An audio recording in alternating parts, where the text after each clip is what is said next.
Make Butterstown.com your first stop.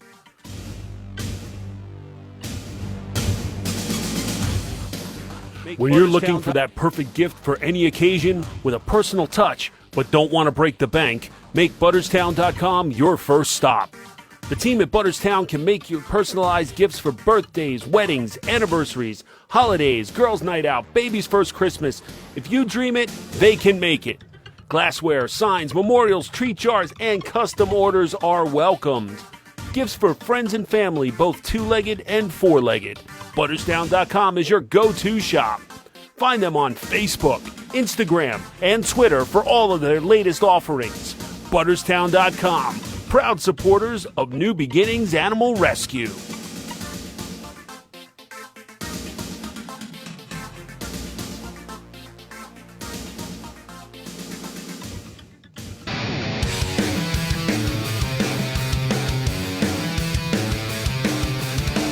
Here are your hosts. Your hosts for this evening, Colin. He's an idiot, thinks he's gaming society, doesn't pay his taxes. Mike, the Ape Man. I mean, he's so blatantly stupid. He's a pig, he's a con, a bullshit artist, a mutt who doesn't know what he's talking about. Shaggy. He's an embarrassment to this country. It makes me so angry that this country has gotten to this point, that this fool, this bozo, has wound up where he has. This is PTR Radio.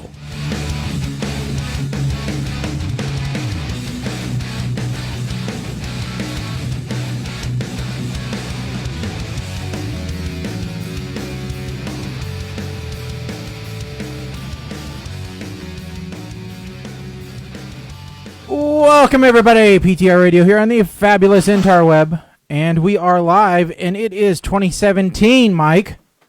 Yes, it is. I'm a mutt. I'm a mutt. We made it. We made it to 2017. 2016 is in the books. Apparently, I did that a little too loud because Penny is in the room above me barking now. Like, what? Oh, my dogs don't know what to do because we took down 2 of the Christmas trees today. We have 1 more left to take down. So they're like, where are we supposed to pee now? Oh, jeez. Where's our extra water bowls gone? So, you know, it's one of those things where now the dogs are completely confused. We brought a tree into the house. Now we took a tree out of the house. What are the owners doing? What? We don't understand. They took all the chew toys from these nice low-hanging branches, and they're not around anymore. Because, boy, did they like the decorations this year. They went through about half a dozen of those things. The wife was not very happy. You know, I got to be honest.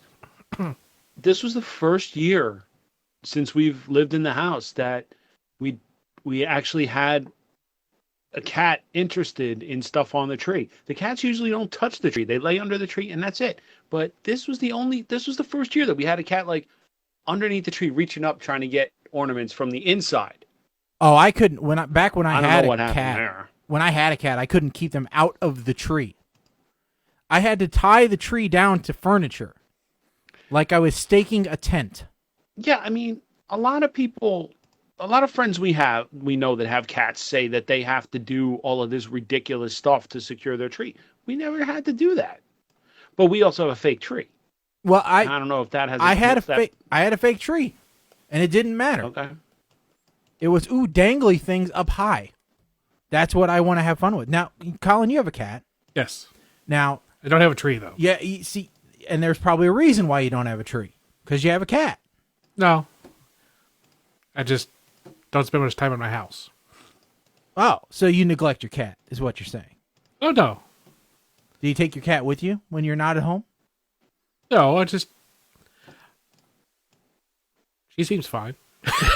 Really? What to say to that? Really? As long as the litter box is clean and the food dish is full, the cat could care less whether you're there or not. Yeah, it's a cat. I mean, realistically, cats are not like dogs. Dogs want you to come and pay attention to them and everything else. Yeah. Cats are basically you're roommates. here again? Yeah.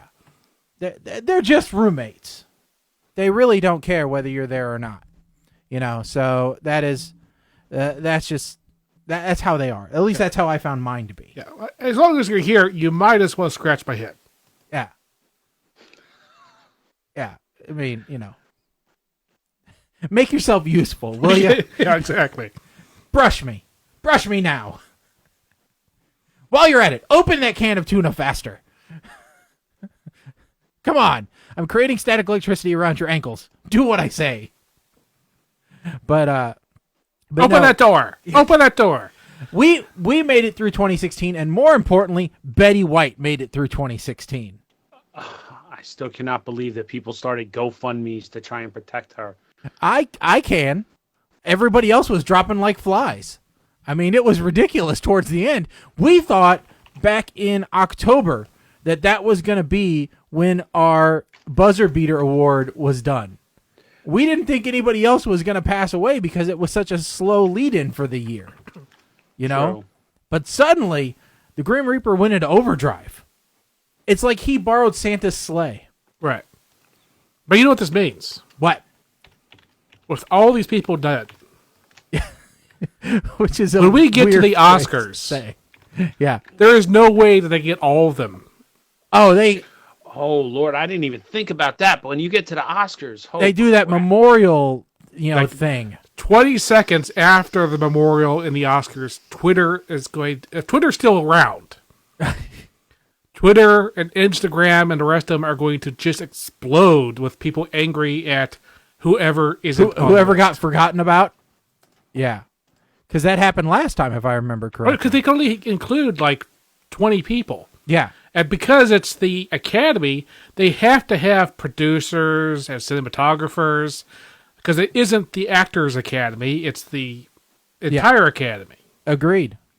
Yeah, yeah. It's going to be A nut house. amazing. And like you said, if Twitter is still around, which, by the way, is Twitter stock worth anything anymore? I thought I had read an article that said that it was basically not worth the electrons that it was running on. I don't know. I mean, I thought I had read that, no one was trying to buy Twitter any longer. That it had gone beyond useless. I'm not even sure. I used to own some Twitter stock. I don't remember if I still do or not. Let's find out. Which, by the way, if you're interested in the show, give us a call, 877-787-8822. We do have the phone lines open. We think they do work. We never know unless you call. So we're listening to you.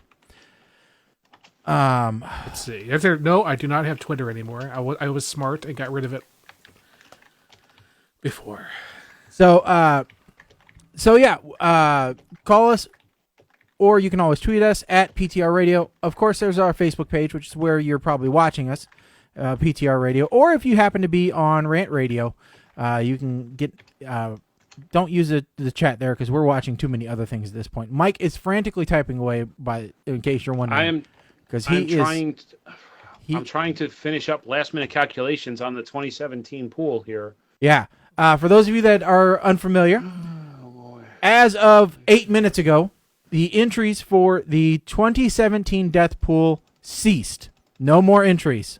All right. We have a fairly hard set rule, and I want to be the first one to congratulate all of our listeners, everyone who Mike and I personally harassed. All right. And whom you guys harassed. You guys did an amazing, amazing job. Colin, your family came out in droves. Thank you very much for making this a personal family matter. All right. And, because everybody, it took a village. It really did. Because, Mike, yeah. I was worried. I was really, really worried that we didn't hit the number that you were looking for. No, I was worried we weren't going to hit 25. All right. I was worried because up until about 2 weeks ago, we had barely reached double digits. That's true. All right. That is true. And then something happened. I don't know if it's a spirit of giving or what, but overnight, they just came streaming in by leaps and bounds. Not the spirit of giving. It's people. Public shaming works, okay? Yes. If we learned anything from our president-elect, it's that bullying works. All right? So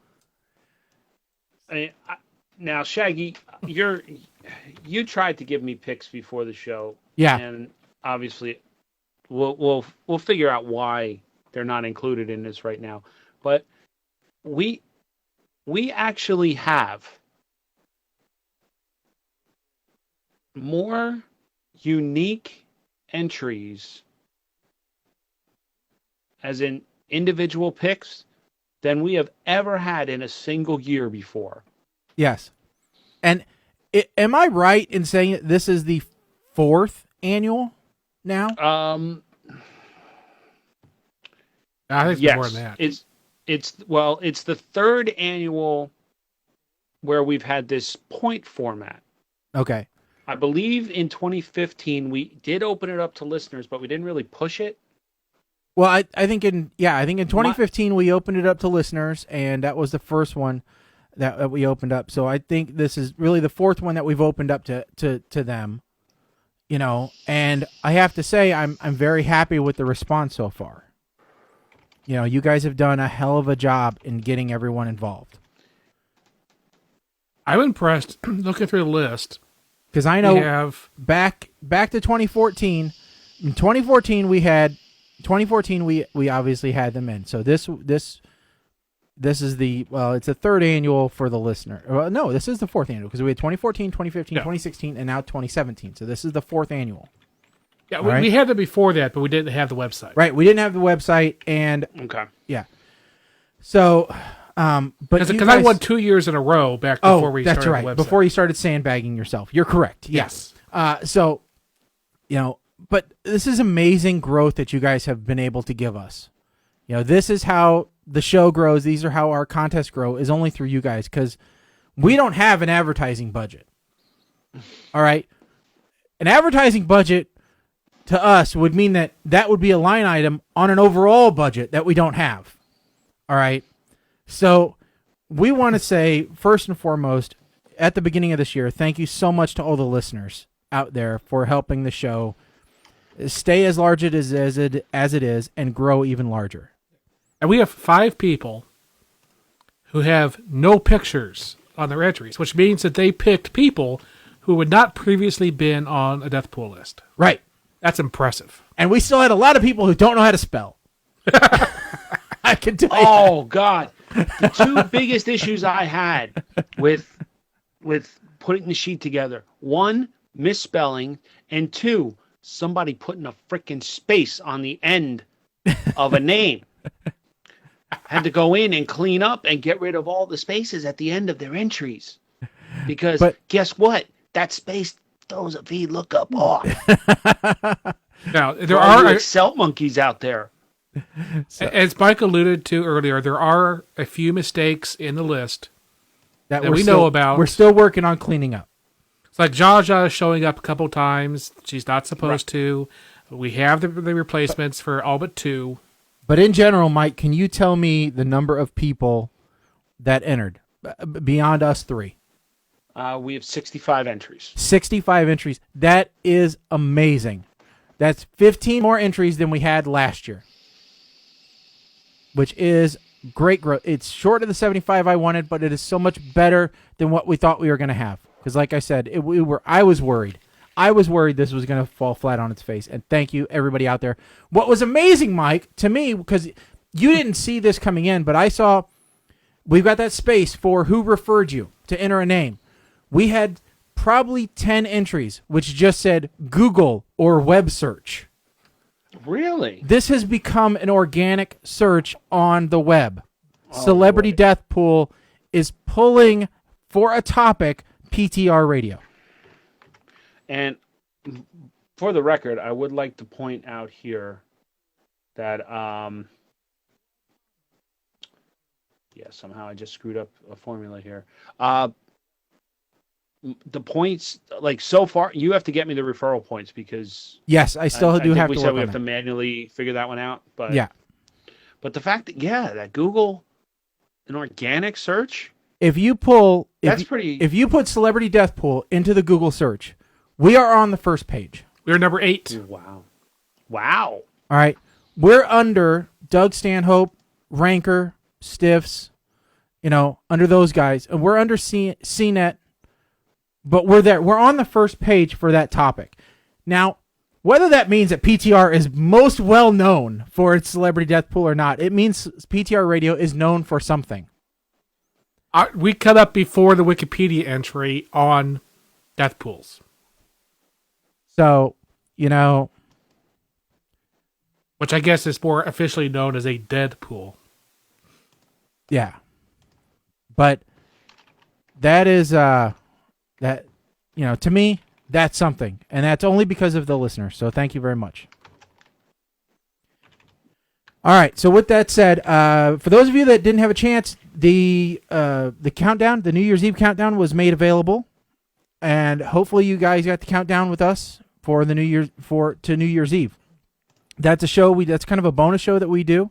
In fact, when I told the wife that we had a show tonight, she goes, "Didn't you guys just do a show?" And I said, "No, that was our annual countdown with PTR." Like, that was kind of a short show. So this is the longer form show. This is the regular show. So I want to kick off this show talking about another unique opportunity that I want to know if we are interested in. And Colin, this is going to be mostly if you are interested in it. Unless Mike wants to take a flight or a drive. All right. We have, but this is got to start with a story. All right. Last Thursday, there was a local band playing at a bar here, and I had wanted to see them because I hadn't seen them in 20 years. Well, roundabouts then. And so I had originally thought that I would meet up with a few people there and, just hang out, watch the band for a while. Well, the other people never did show up, so I was there by myself. I saw someone I knew walking to the bar. I thought, oh, nifty. At least I know someone here. It was jam-packed. The bar was full. All right. This is a place called George Ranks, by the way, Mike. It's called the Round Bar because it's a bar that's a circle. There are no corners. Okay.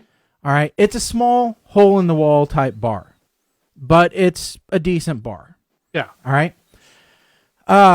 So I knew the guy that was walking, and then I saw him throw a bunch of bottles away, and I thought, okay. And then I saw him behind the bar, and I thought, oh, I know he has a day job, so maybe he's got a second job. Then I saw him come back, and he was talking to a big group. I'm like, this is a little weird. I'd run into him a couple times before at other places, always odd circumstances. So I texted him. I said, I always run into you at the weirdest places because, well, you were packed in this place like sardines. So he finds me, comes to me and says, hey, how's it going? And I go, oh, not much. I go, do you work here? And he goes, actually, I'm half owner of the place. And I go, oh, really? I did not know that. And he goes, yeah, my wife and I own half of the bar. I said, interesting. Very interesting. And then I talked to him about the band that's coming and everything, the band that's there. And he goes, yeah, they approached us. They wanted a small place where it would feel like they were playing to a sold-out crowd no matter how many people showed up. And I said, you have the place. This is a... And it was capacity. So anyway, before I left, I told him that I wanted to get in touch with him, and we traded some contact information because I wanted to ask him a couple of questions about the place. One, not just to maybe see if he was interested in some of my side business services, but also because one of the things I had been interested in, and one of the things that some of the other podcasters and things like that have been doing, is they've been doing live shows in locations. And so before I went and approached this guy about if he would like to have a PTR Radio live show, I wanted to ask the group and see if that's something that we would be interested in doing. Now, obviously, I have an interest in doing a live show from a bar or from anywhere, really. But Colin, is that something you would be interested in doing? Basically, doing a road show. As long as it's not for the next show. No, it wouldn't be it would be something that we would plan out probably a couple months ahead of time. Uh-huh. It would take a lot more planning than what we probably normally do on a show. Yes, that'd be a good idea. Because one, we'd have to figure out a way to get Mike in. All right? Yeah. I mean, we're talking about, all right, I now have to bring, basically, I'm almost thinking of Mike Obviously, I don't intend on you being here physically, but I'm thinking of a monitor on a pole. Yeah. With just your head facing. What, am I gonna be like Shellbot from the exactly from the Big Bang Theory? Yes, I am thinking of that. I was thinking exactly Shaggy, that. Be a lamb and open the door for me. You know? So I was thinking of that exact same thing. I was thinking, okay, we could get a stool and put a monitor on it on a pole, and here's Mike. You know? So if that's something we're interested in, I can contact him and see if there's a date or a time that would work for them, and then we can try and do it. Now, it could be a great success. We could have a decent amount of people there and have a lot of fun. It could be a monumental failure where we're the only ones in the bar. All right? Or it could be one of those things where it just is something we do once every couple months or whatever, and maybe it starts to draw a crowd over time. I don't know, but I feel like it's one of those things where if we don't step out onto the ledge a little bit, we'll never know, and we might regret it. He could shoot me down immediately, though, and say, what the hell are you thinking? That's a crazy idea. Yeah. But it's worth a shot, I think. What do you think? Yeah. Sounds good to me. All right. I did post up a link on the comments Okay. in Facebook of this show. Oh, okay. So people can click on it and see the overhead of George Ranks. Oh, all right. You Great. can see just how round it really is. Yes. Other than the new beer garden, it's a round bar. But anyway, so so it sounds like I will try and pursue that and see if we can get there. See if we can make that happen. I have family who would come. All right, great. They just posted to the I will. I know they have a kitchen. I don't know how good the food is. So, but I think it would be an interesting time to go. I will drag family there. I will tell them that it's a requirement. So, you know. All right. So, like I said, that was my adventure. It was a little bit odd for me to actually go see that band because I kind of knew ahead of time that the people I was going to meet weren't going to be there. And honestly, I'd never been to George Ranks before. I've been to quite a few bars in the city, but I'd never been to that one. So I wasn't sure what I was walking into. And it's one thing when you go to a bar and you know you're going to meet up with somebody, or you're going to a bar that you're familiar with. But this was a weird experience for me, and, you know, it seems odd because I am a person who isn't normally reserved. I mean, I don't have a problem in uncomfortable situations normally. Mm-hmm. You know, I'll get up in front of a group of people and talk without any problem, obviously. But I was a touch apprehensive about going into that bar by myself. Because it'd been years since I had gone into a bar, period. And by myself at night, specifically just to drink and watch a band. And then walking in and seeing nowhere to sit. Having to literally be a wallflower. That was intimidating. But I stuck it out, and I was there for a little bit over an hour. Because my rule was, okay, when you have to pee, you need to leave. Because otherwise one, you can't make it to the bathroom. And two, when you come back, there won't be your spot to stand anymore. It was that crowded. So, I don't know. Mike, have you ever had any apprehension like that before? Yeah, and that's a big reason why I don't go to Times Square ever.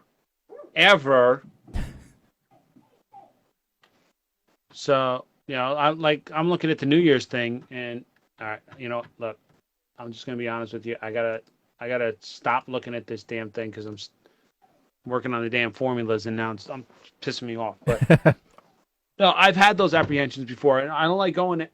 This is why I like the dive bars, where nobody goes.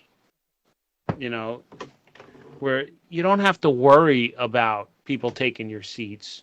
Yeah. Well, see, and I got there an hour after the band started, thinking, hey, I'm sure there's going to be a spot to sit down. No, there wasn't a spot to sit down when they started playing, from what I understand. So it was crazy. Now, Colin, bar talk with Colin, I'm sure, is a fascinating subject. Have you ever been in this situation? No. Okay. Obviously, you peruse the bars on a regular basis looking for Mrs. Colin. Almost never. Actually, I rephrase that. Never. But the only time I've ever been to a bar is when somebody else convinces me to go to the bar. And then I have my usual drink. As in, a drink. Yeah, I was amazed at the prices. $2.50 for a bottle of beer wasn't a bad deal. Yeah. So, not on a band night. Normally it's not. There was no cover. There was nobody there checking ID at the door. That shows you and I was surprised I wasn't the oldest person there. I wasn't the youngest person there either. But, this band was big when I was in my drinking age. So I was joking with the family before I left to go to the bar, saying, yeah, I'm sure there'll be about 4 sets of full hair amongst the entire bar patronage. Some of it store bought, but Okay, fair enough. Because I know that my taste in music is not the current taste in music, and these guys were playing from their original albums. So, okay. This is a local band who had 3 albums. So, I knew... What band? Mr. Opernakity. Oh, okay. That's a good band. Yeah, I like them. Didn't know they were still around. They would be referred to now as bubblegum pop, I think. But, I think they were pretty good in my eyes. So, But anyway, that was my fun adventure while Christmas break was kind of going on. So, speaking of Christmas, let's talk about Christmas gifts we got, because we just barely glanced over that on the last show. So, Mike, big Christmas gifts that you got. Okay, so let's see. Besides my baking calendar, which is mandatory, it seems. Bacon-related gifts always appreciated. Well, no, calendar, actually. So this combines. We didn't do anything major. I did get a new wallet. Woohoo. I got, which I haven't taken out of the box yet, the Ooh. monoprice graphics tablet. I need to know how good that is, by the way. I will let you know. The whole idea is when people send pictures to Butterstown Gifts and Creations to have them put onto ornaments and other items and what have you, it's a lot easier to remove backgrounds with something like that than it is with a mouse. My opinion. Yes. And I had a little 3x4 tablet when they were new, like a Wacom. Yeah. And that was a little bit ridiculous. What else did it? I think the missus was trying to tell me something because she got me a straight razor to shave with. Okay. Like the old school. So now I could cross that off my list about being a real man, knowing how to shave with a straight razor. Mm-hmm. But the most interesting gift is actually one that I bought myself yesterday. Okay. I'm going to see if I can reach it here. What is that? No, that's not it. Hold on. All right. I have to step away for a sec. Okay. I can't quite reach. There. Get faster. So, as we typically do here, we go to the stores and look at the Christmas stuff that's on clearance. Yeah. Wrapping paper, decorations, all this stuff that's on clearance for 75% off. Uh-huh. This was behind the counter at the local Rite Aid for 75% off, making it $20. I could not pass this up. Ah. You bought a drone. It's a little stupid camera drone that only the resolution is 640 by 480, but you know what? I don't care. For $20, it'll be worth testing out. Just playing around with, yeah. Yes, and decide, okay, do I even want to pursue getting a drone license? Because, no, Google, I don't care about that. It actually just told me, pursue getting a drone license came up on my phone. No, because I started thinking about it. Like, you know what? Drone racing is like one thing, but now it's actually a career opportunity. If you're a good drone pilot, it is a career opportunity because now they're starting to use them for inspections on like buildings and poles and towers and what have you. For that, though, don't you also need a commercial pilot's license? Drone license is different than a pilot license, I believe. Because yes. I thought that the rules were you had to get if you wanted to use it for commercial use, then you had to. In other words, you wanted someone to pay you for your services.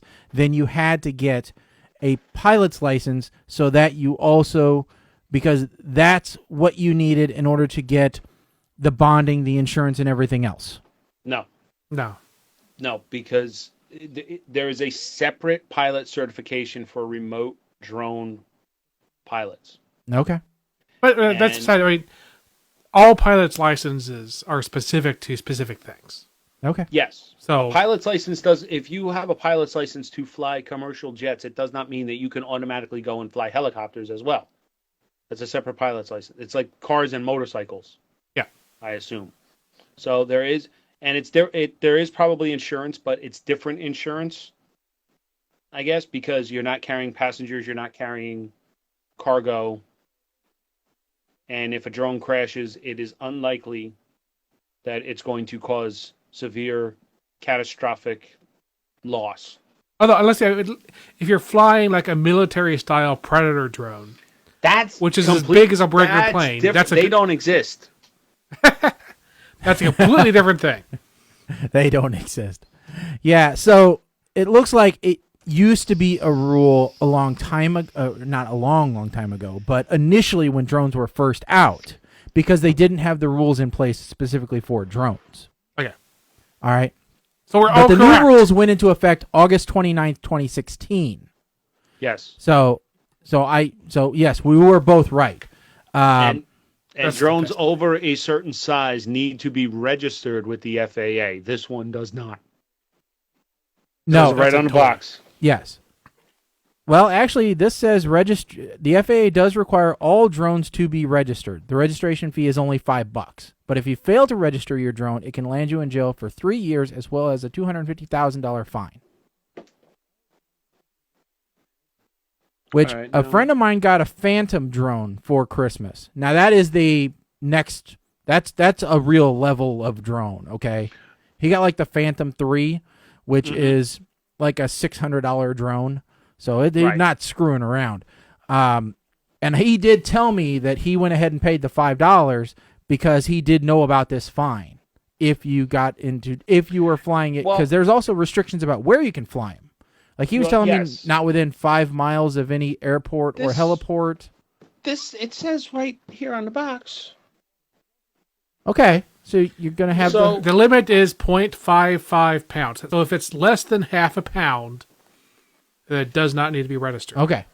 I was saying, because otherwise... and part of the reasoning for that is if it's less than half a pound, chances are you're not going to fly that thing outside very far because one whip of wind it's gone. Yeah, right. And if it hits somebody, they're just going to yell at you. Yeah. So as MythBusters proved. Enough about the drones. Yes, please. Yes, Mike is just going to be sneaking into your windows at night. That's all. I mean, he's just going to be perving. That's what he wanted a drone for, at low resolution. So not a big deal. So it's like hitting 2, 4, and 7 on the old cable boxes. Please. Yeah. After you. Yeah. So, Colin, what did you get that was exciting? Well, first off, as everybody in my family knows, I am a terrible person to try to buy gifts for. Oh, let me guess. You're one of those people that go out and buy everything that you want. Yes. Yes. I hate you people. So one sister, I managed not to buy something, and the other sister managed to find something I didn't know existed. Okay, I'm going to reserve the built-in jokes for those. So tell me. I received a lightsaber barbecue fork. Okay, all right. Which was pretty cool because it actually was made of metal and stuff. It was all right. It was pretty snazzy. All right, so heat conducting metal to the handle. That's great. Oh no, not that. Okay, it has little pieces of metal on okay. it. It's not 100% metal. All right, it's a plastic lightsaber. I was gonna say because otherwise she basically got you a lightsaber branding iron is what she would have got you. Yeah.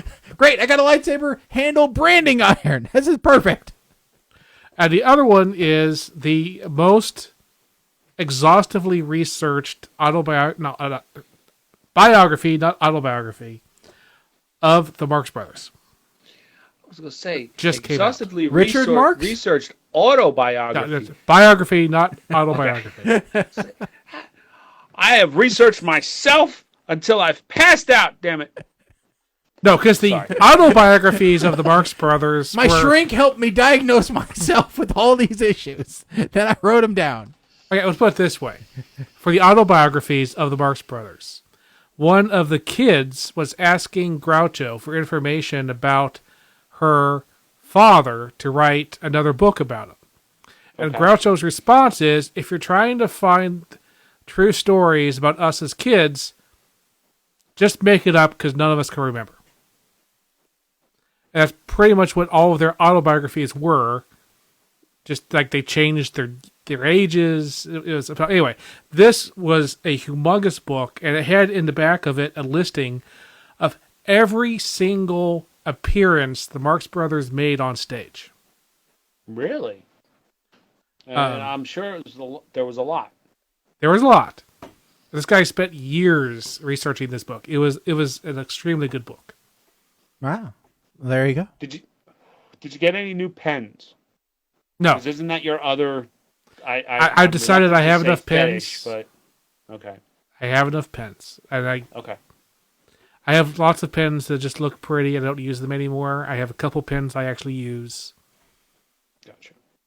Okay. Cool. Well, let's see here. I think I got a bottle of booze I haven't cracked into yet. That was my big present for my parents. Because I've become an extreme whiskey snob. At least you admit it. Yes. Yeah. Although a friend of mine said, no, you just become more refined. I'm like, okay, snob. Because snob is dollar signs, and that's what it has become. And then really my daughter kind of surprised me that she actually listens to what I say is really the surprising part. But with what she got me, it actually came just a couple days ago. But I had mentioned to her that I lost my DJ chair. Sometime like almost a year ago now, I was DJing an event and evidently I left it behind. I don't remember when or where or what. But I have like a miniature folding bar stool that I used to take with me DJing. And it's just something where I could, basically have a set place to sit, but still be up high and see over my rig and onto the dance floor. And it was nice and fairly compact. So I've just been standing the rest of the time that I've been DJing or, Well, evidently she actually listened and remembered something that I said because she bought me a folding bar stool. Oh, look at that. For Christmas. So that was very cool to get from her. Because, like I said, it means that it doesn't just go in one ear and out the other.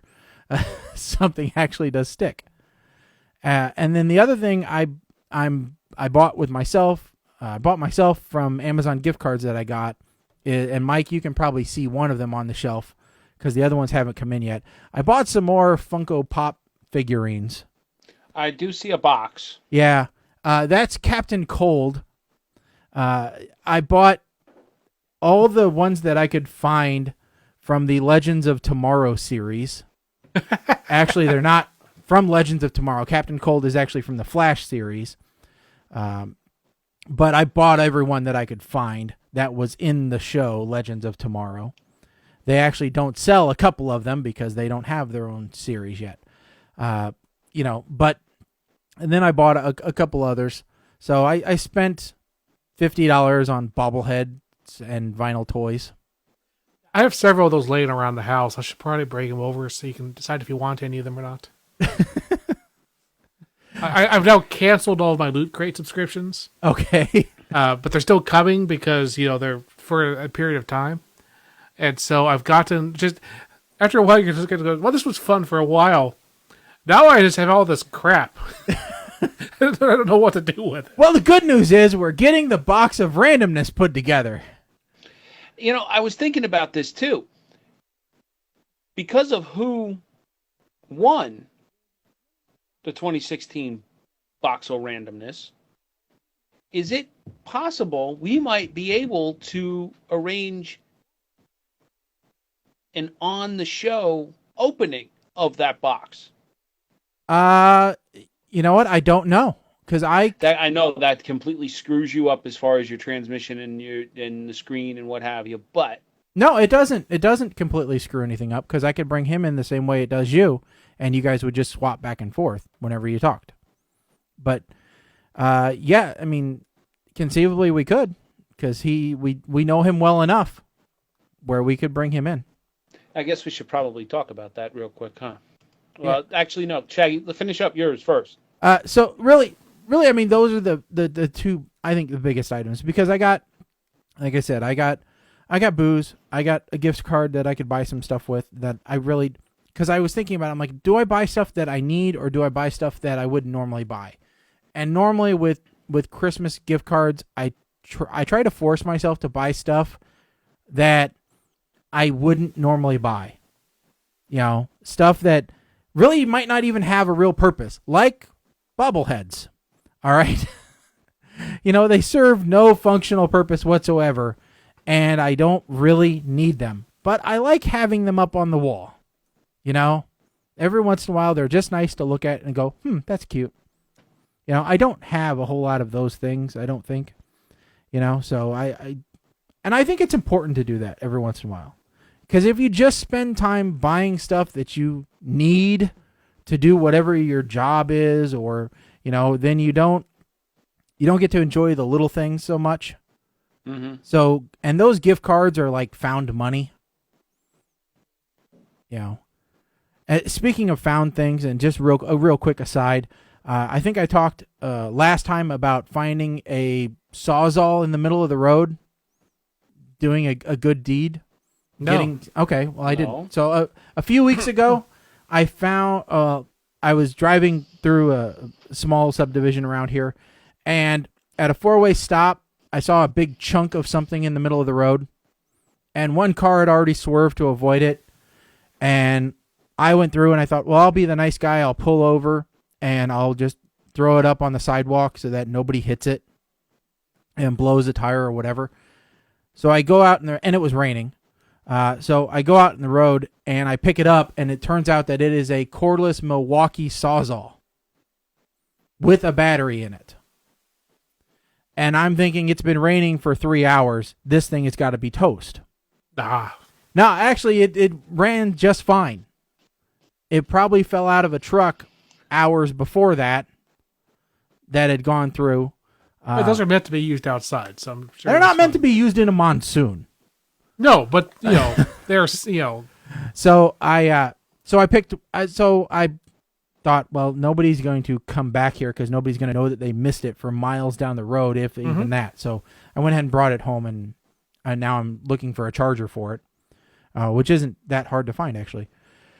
But this past day, I now have become the guy who takes care of the highways, I guess, because I was headed home from another road.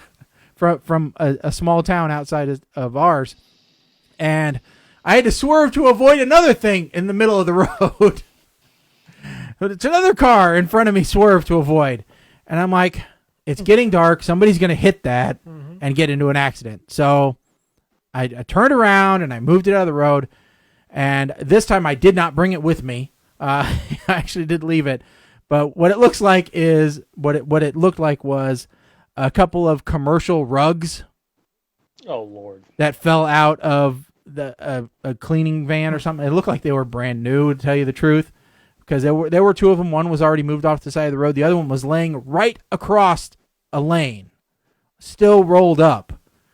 And I just thought that if somebody hit that, they were going to get into a pretty decent accident. What time of day was this? This was at like 4:00. Reasonable. You know, because I thought, well, if somebody sees that in dark enough, they're going to think they hit someone or something. Yeah. Or it's going to get looped up underneath their tires or something. I mean, those things are heavy-duty rubber backing. If it was any later in the day, any darker, Yeah. I'd have to let you know that officially we would tell you not to do that. Well, but why? Because Not without road flares or something. Yeah. Well, luckily this was a back road, and I was very careful about getting out of my car, turning the hazards on, and then going out there and pulling it as quickly as I could after I checked traffic both ways. You may be surprised how many people have died doing that. I understand that. I know there's a risk involved, but I thought, well, I once spent some time perusing some of the crash information when I was working on crash systems. yeah. Yeah. Well, I'm not saying I would do it on a 4-lane highway. So, you know, but like I said, that was now I did it because I thought I needed to. So, Yeah. You know, it's that little guy in the back of your head that said, "Hey, this could be one thing that saves you from going to hell. You need all the help you can get." So, all right. So before we go off completely to Yes. So last time we discussed the giant present I got my nephew. Yes. I don't think I had the video for it, but yes, he was very impressed with that. Oh, I'm glad. Good. But there was actually a different present that is the Griffinism story that I will tell. So they went to their other grandparents. Mm-hmm. And the big present on that side was an Xbox One for them. Ooh. So Griffin and his older brother come in. Older brother, who I bought Bluetooth headphones. That was his present.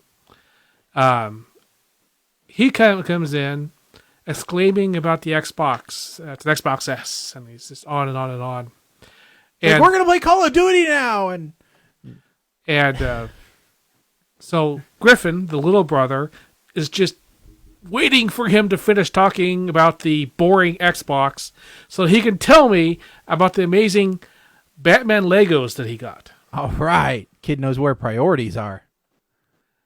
So I was like, yes, you're correct. Batman Legos, much more interesting than Xbox. Are you going to go take him to see the Batman Lego movie that's coming out? Oh, we will all be going to see the Batman Lego. I don't think I've ever heard Colin make such a definitive statement. Are you going to go? Oh, we will be going. Everyone. It's all of appointment us. viewing. He will knock us out and drag us there, and we'll wake up and discover that we're in the seats in the theater, and Batman Lego is about to start. I did actually notice for the first time in a while that a new Griffinism popped up in my news feed. What was it? Thursday. It's like angels are kissing my tongue. Griffin's reaction to tasting one of his great grandma's Pizzelle cookies. Yes. Pizzelli's. Yes, Grandma got we got a plastic box full of Pizzelli and other cookies. That's what she gave out this year. I was like, excellent. Cool. Yeah, my mom, along with former host of the show Nate's wife, they went together and they made they had Pizzelli night when they made a bunch of Pizzellis, and my wife and daughter are of the opinion, why the hell can't they just stick to the regular flavors of anise and vanilla? Because they wanted to play around with chocolate and peppermint and this and that and orange and all they're like, no, there are two classics for Pizzellis. There's anise and vanilla. Stick to the classics. And I got to say, I've never had anise. That sounds really good. Yeah. But now, see here, the classics are vanilla and chocolate. yeah, chocolate does sound like a classic. One would think chocolate would be a classic, but it wasn't. You know, I mean, the wife's family come over from Italy, and they said nope, it's anise and vanilla. I'm like, well, I'm not going to argue with you because I want to go to sleep tonight. You know, okay. And yeah, they drink sambuca. All right, so to them, anise is vanilla. So, yeah, it's you know, it's one of those things. Oh, but and then New Year's. Did anybody do any? Did anyone do anything exciting for New Year's? No, if by exciting you mean sit in bed in my pajamas watching the TV shows, then yes. Otherwise, no, I did not do anything exciting on New Year's. Kim and I, no. Let's see here. I watched. We decided to stay at home because idiots shoot off fireworks and our dogs don't like them. Mm-hmm. And that's probably the reason why you were at home too, Mike, I would assume. That's part of it. The other part is we hate people, but go on. So we, let's see here. We watched movies. We watched, well, I know Cannonball Run. We watched Scrooged. We watched, I don't remember what the other one was. We watched another one in there somewhere too. And then I fell asleep about 12:15. So about 12:15 is when we fell asleep as well. Yeah. Colin, what about? Went to Griffin's house. That's entertainment. They played a bit. Several years ago, I got a free table tennis table from my boss. And it's been sitting in its box for the last several years, so we actually ended up sticking it in their basement. Okay. My boss owns a table tennis company. Like, have you ever seen the movie Balls of Steel? Those are his tables. Really? Yeah. Okay. Balls of Steel, ironically, one of the first games I bought for Wii when I had the Wii. The video game for that. Yeah. And then we watched Black Books.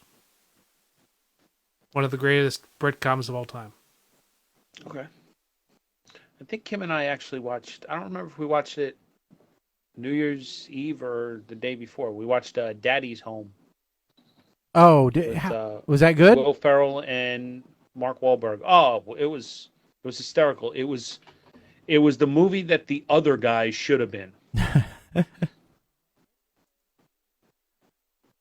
Yeah, because I got that on one of my watch lists, but I haven't made it to it yet. I have been just Netflix, and I have just been on a mission to watch everything that they have. You know, I watched and we'll get more into this in the second hour, I think, but the shows that I have watched, it's been ridiculous because I've just been binging like heck. I watched all of the White Rabbit Project. I watched all of a show called Travelers.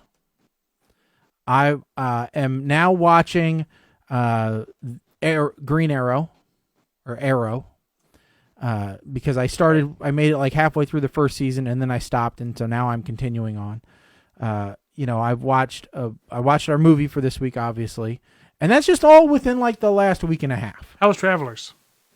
I'll tell you what, we'll go into it during the second hour. Okay. Because I don't want to sell it short. You know, it was decent. So okay, that's all. That's what I want to know. Yeah. Before we go too much further from New Year's, I sent an email to you guys telling you if you didn't see it live to please watch a video clip. Yep. Related to New Year's. Yes. And it seems to be what everyone is talking about. Yes. So what's Miss up, Mariah Carey.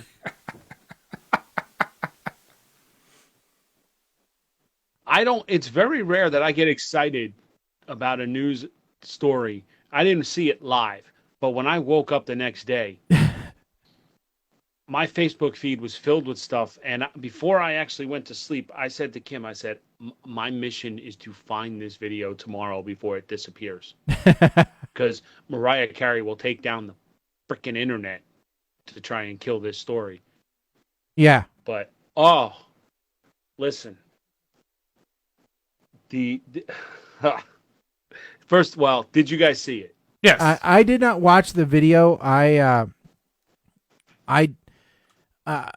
read a bunch of articles, but I did not watch the I found the articles did not accurately portray what happened.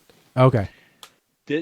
Oh God, this is a crap storm, and I had to find it funny that Mariah's PR. All right, so those who didn't see it, you don't know what we're talking about. You're living under a rock, obviously, but Mariah's lip sync performance on New Year's was the epic fail.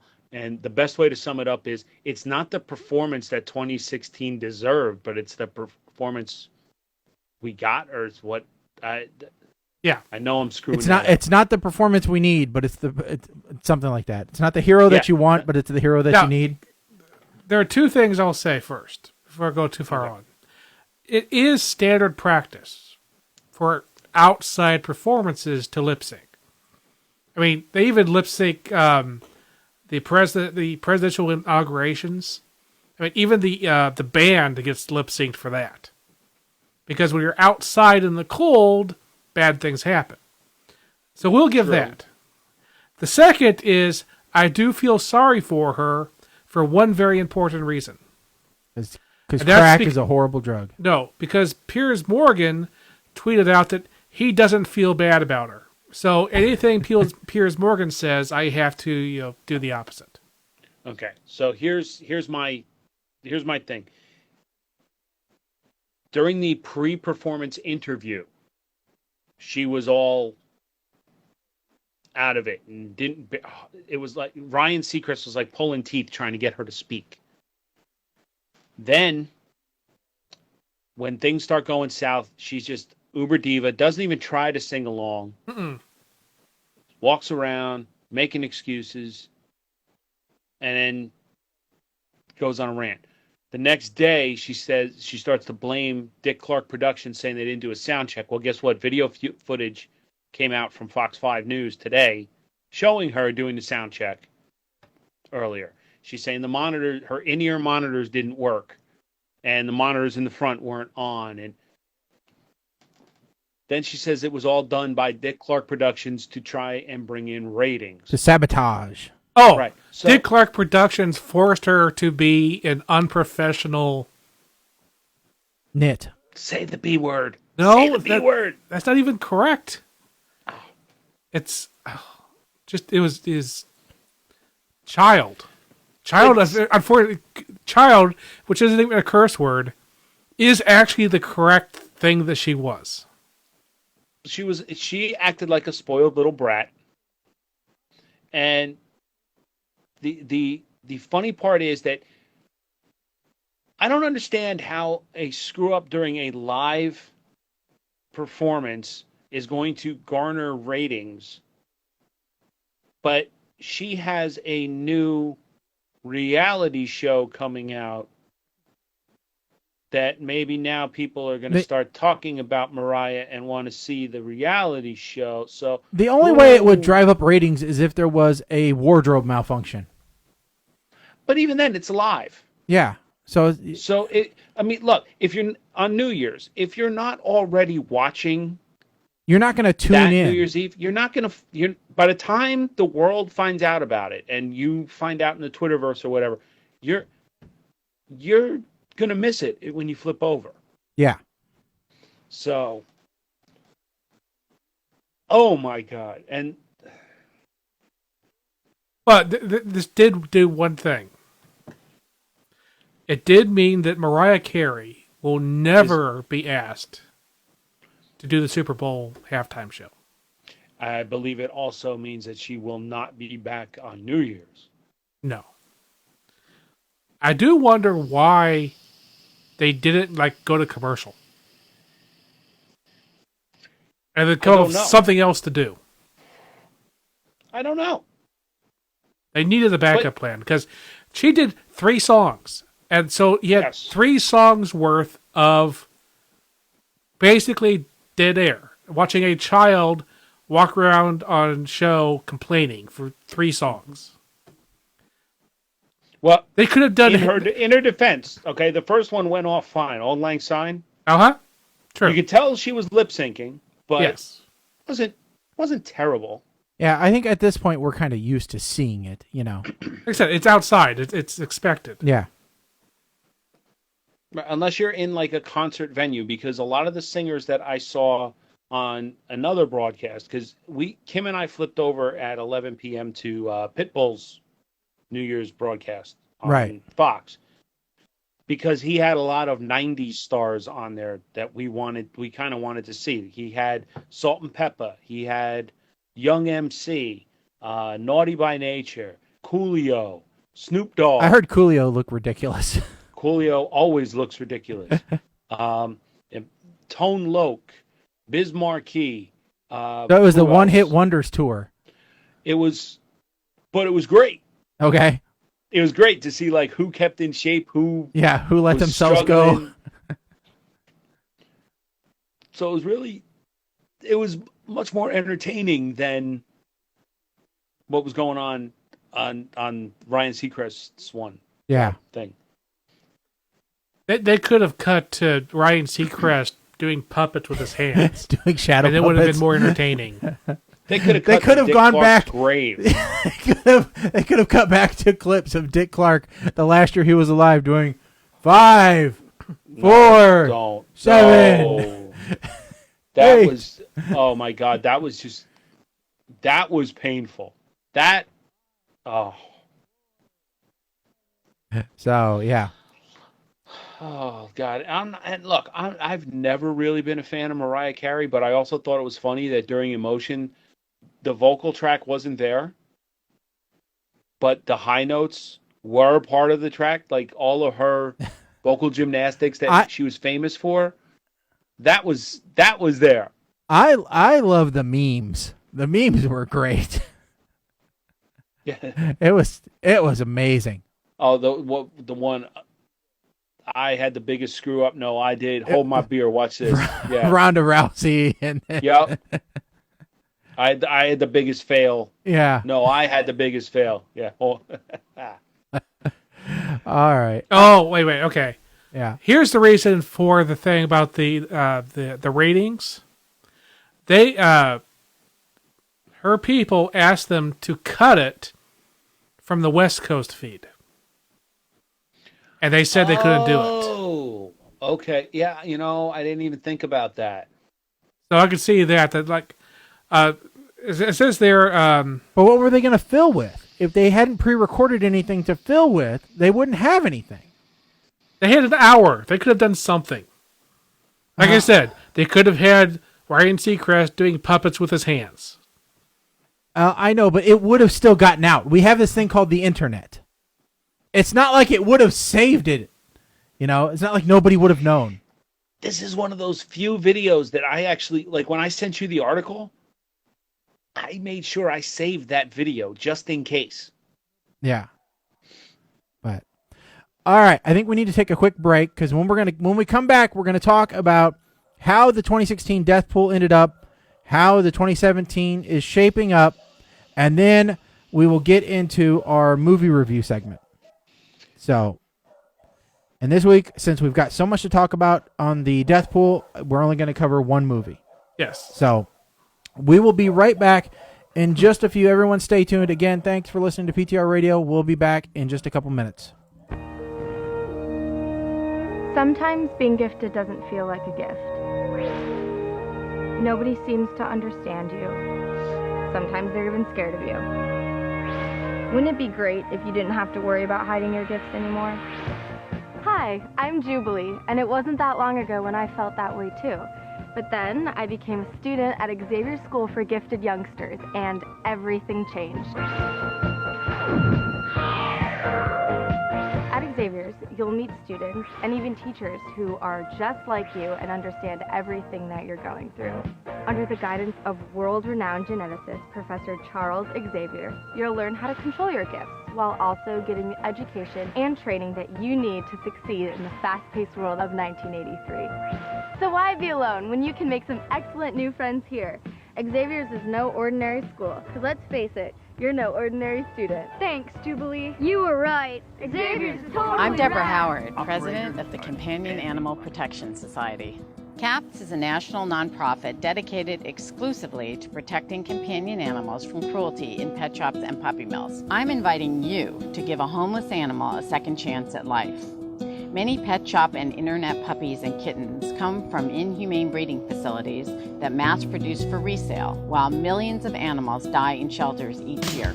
Save a life. Bud Light presents Real American Heroes.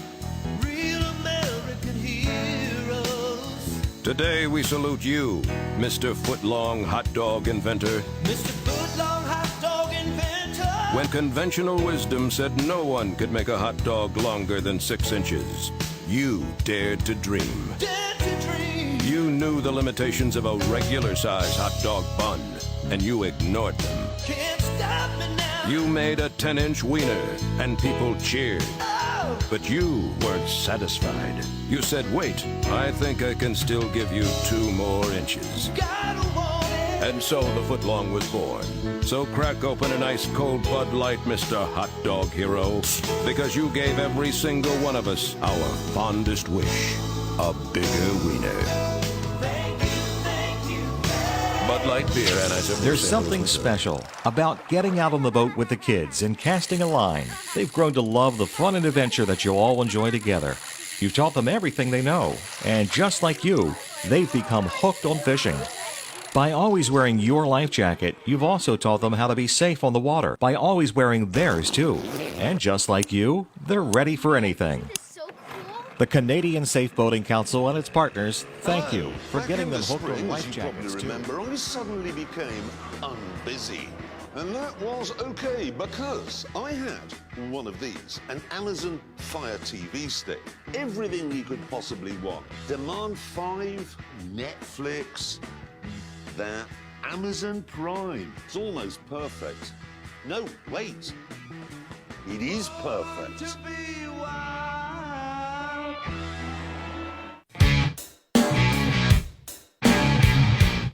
And now, live on the fabulous interweb, PTR Radio. this is PTR Radio with Mike the Ape Man. Rip down my pants, look up my bottom, so informer. You know, so let me down me, I got my hand. Say, stop, let me play with your body, baby, make you real. My child arrived just the other day. Came to the world in the usual way. There were bills to catch and bills to pay. Learned to walk while I was away. Well, I just heard the news today. Filled my life. It's gonna change with arms wide open. Why do I know all these bad songs? And now, PTR Radio.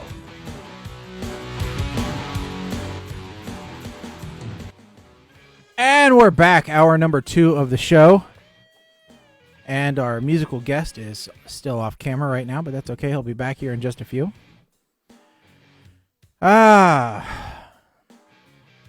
So,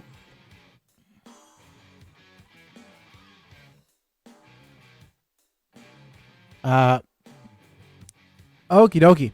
So, all right. So, we've got the 2016 Celebrity Death Pool wrapping up. We've got the 2017 starting up. Like I said, we've got a amazing turnout for the 2017, which again, we want to thank all the listeners for. You guys are the ones that we do this show for. So we really do want to say thank you very much for that. Along that lines, one of the things I want to do for this next year, because we haven't done it in a while, is I want to revamp the website. All right. We tend to do this every once in a while. We kind of remake the way that it looks, but we keep all the existing content. So don't worry, you're not going to lose your picks. They're still going to be there. We may display them a little bit differently because I want to try and make it even more mobile friendly. because we know everybody out there is watching on their tablets and on their phones and stuff like that, and that they want to do that. So one of the things I'm thinking I'm going to do is I'm going to put a poll out there, or maybe some questions out there to both our email list and on our Facebook page, asking you some questions about the site, what you want, what you would like to see front and center on the site, and that's going to kind of drive some of the site. I think we might take some things away that probably aren't interesting on the site anymore, and concentrate more on the core things that you guys are interested in. So hopefully make it a little bit easier to navigate, maybe a little more friendly, definitely some more visual appeal and things like that. So that's one of the things that I'm going to be concentrating on, and I think I'm even going to pull Colin in on this and see if he can't lend a hand out, and we can get that working here. But we want input from you guys to know what you guys want, because this is market research, if you want to call it that. So whatever you guys want to know about the show, we want to make sure that's right there on the front page.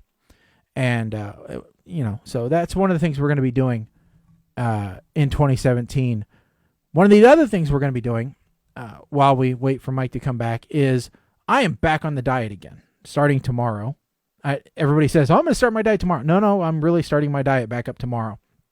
I decided to take Christmas off because it's just impossible around here, especially, to stay on a diet during Christmas. Yes. Because, Colin, you saw the tubs of cookies in my kitchen. No. It was cookie apocalypse, really, is what it was. It was bad. There were, I think, 18 different types of cookies and bars and fudges and everything here. And, one's willpower is only so strong. And for me, don't do cocaine, don't do pot, don't do heroin, but cookies. Mainline cookies is my problem right there. And it only takes one.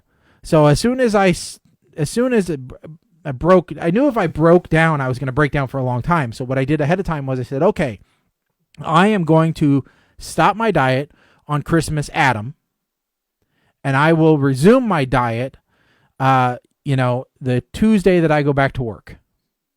Are you laughing about Christmas Adam or the Tuesday? It took me a second to figure out when an Adam was. Yeah, see, you know what? I've ran into more and more people that don't know what Christmas Adam is. But if you think about it, let's make that a thing, all right? I think it's probably already a thing. So if I look up Christmas Adam, if there is a thing. Look, it's there. Facebook, it has its own Facebook page and its own Urban Dictionary definition. And Christmas Adam is obviously the day before Christmas Eve, because everyone knows that Adam came before Eve. So that's what it is. It's Christmas Adam. Now they go further in saying Christmas Adam gifts must be handmade by the gift giver or something that can be made by the one receiving it. We don't go that far. We just refer to it as that day. Just like Thanksgiving Eve, is a thing. Most people don't know Thanksgiving Eve is a thing. Do you know Thanksgiving Eve is a thing? No. Yes, Thanksgiving Eve is a thing. In fact, it's the largest drinking day of the year. Now, bigger than New Year's Eve. So the day after Christmas. Yeah, I don't know what that's called. Boxing Day. Okay, Boxing Day. Right. But what else could he call it? I don't know. You could call it Christmas Cain. Okay. And then what is Christmas Abel after that? And then Christmas Seth. Okay. So, but anyway, so so my diet is starting back up tomorrow, and that treadmill off there in the corner behind you is going to get some work, because it takes a little bit of time and additional effort to work off what was put on during Christmas. Yes. Not too much, because really, a 1 week span doesn't undo months and months of hard work. No. But if you let it keep going, yeah, you get me. Well, you get me as well. Yes. I worked very hard to remove 60 pounds. I don't want it to come back on. Yeah. So You don't. So that's one of the things, and that's where the Arrow is going to help, actually, because that's why I got the TV in front of the treadmill, and I've got a pair of headphones that I'm going to put on there, and so that way I can watch an episode of Arrow, which is about 45 minutes long, and then that's my treadmill time. Because I find when you're watching TV on a treadmill, it goes a lot faster. What you have to do is figure out how to attach the treadmill to the computer, so if you stop going, that the show stops. Well, yeah. You could do that, but anyway. So much like Mike is back now. Hello. So hopefully everything is all right over there. Yeah, I think Kim was watching some dog beddings, and I think it just was more than our machine could handle. Ah. That's what it appears anyway. So if you hear something in the background, Kim is graciously using the shop vac to try and get the water up, the last of the water. It wasn't like the entire basement flooded, but obvious there was an issue. I know my wife runs the dog bedding through, and then she runs 2 or 3 empty cycles. And then she runs a thing of a fresh, which is meant to take the stink out of front-loading washers. Yeah. Because dog smell lingers. Yes. I would say you never have trouble with overflowing front-loading washers. No, they just leak. I've never had a leak. True, but yeah. I've flooded a front-loading washer at the laundromat once. Yeah, so those are the seal must not have been well, but anyway. All right, so we were just talking a little bit buying time really, and so one of the things is we want to talk about the 2016 pool, and by my calculations, all right. Really, it looks like right there up towards the end, Mike, you were leading, and we were worried that you were going to win, but we were going to have to give it to a listener because we're not eligible to win. Right. However, with Fidel Castro and then Zsa Zsa Gabor passing away, Bill has taken the lead away from you, and he, I believe, according to our official rules, is the winner. Correct? Yes. He is the winner. Winning by a margin of 21.03 points. So when you take into account the bonus point situation, no, referrals and bonus really didn't come into play here. Because Bill got 19 bonus points, I got 21. Neither one of us had referral points. Well, you would have Bonus had points. they counted, but we don't count them from us. Yeah. No. So, yeah, it was just a matter. In fact, let me just see something here. Where's Bill on my sheet here?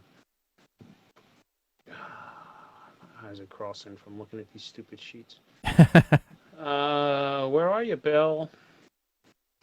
Bill really, his key win, or he was, when Fidel Castro passed, I still had the lead, but not by much. And that was because I had Gordie Howe. Yeah. But when Zsa Zsa passed, Bill became the only player who had 3 picks hit this year. Yeah. And that was what really drove him to the lead.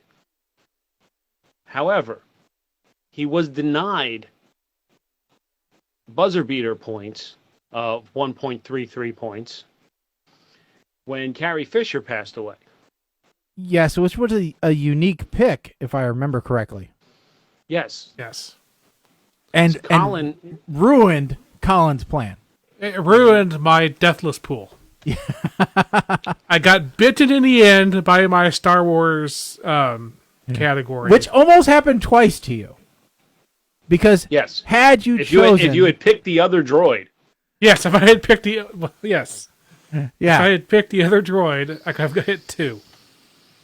Yeah, honestly, I thought of the 5 I had on my list, which was Harrison Ford, Carrie Fisher, Mark Hamill, Anthony Daniels, and James Earl Jones, that James Earl Jones was the most likely one to die. Because I saw him on that show with Sharon Stone, where she was the vice president. And yes. Sharon Stone. Yes. It was, I think it was like USA or TNT or one of those. Anyway, he played the Chief Justice of the Supreme Court, and he was looking that great. That's actually where I got the idea. But here's what I want to say about Carrie Fisher. I am annoyed at all of the people trying to protect Carrie Fisher's legacy by not protecting Carrie Fisher's legacy.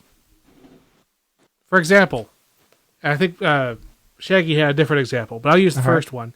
Cinnabon put out a tweet saying that she'll always have the best buns. Talking about her hair. Yes. But the internet blew up because they thought it was sexist. And it was just like, See, those people don't know Carrie Fisher. well, I thought they blew up more because there was allegedly a picture attached that was like a portrait of Carrie Fisher, but instead of the bun, her hair, it was a Cinnabon. Yes. Right. So I think people were more upset, or at least me.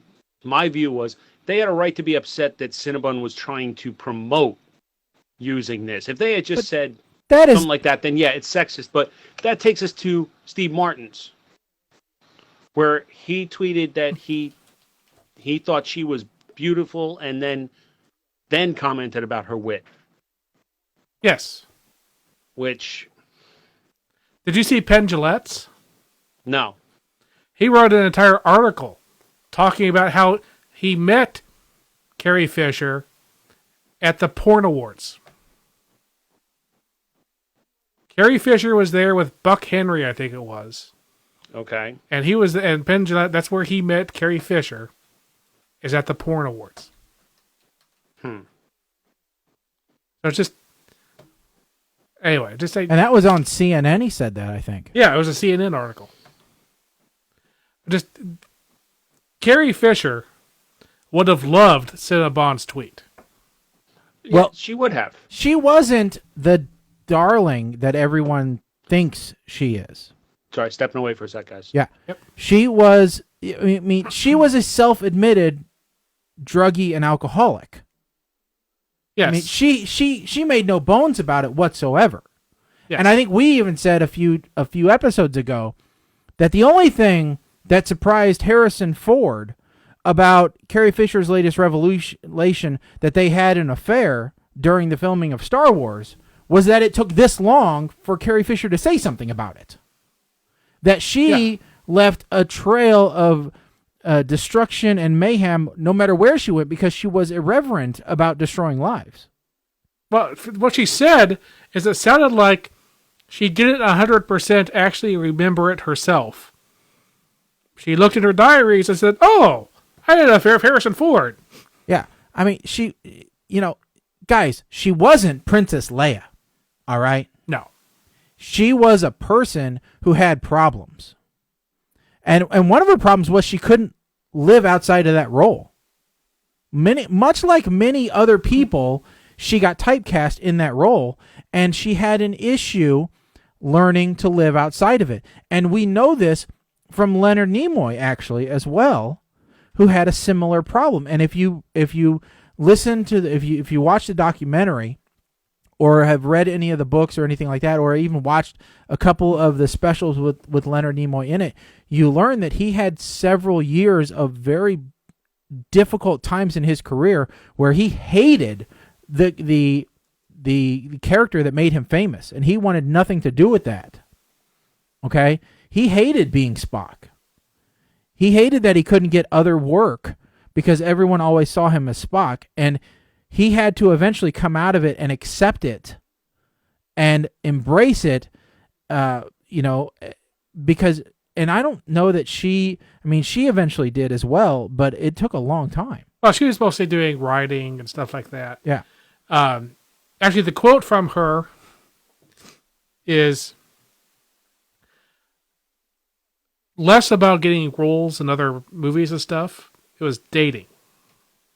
Okay, did they want her to wear the bikini?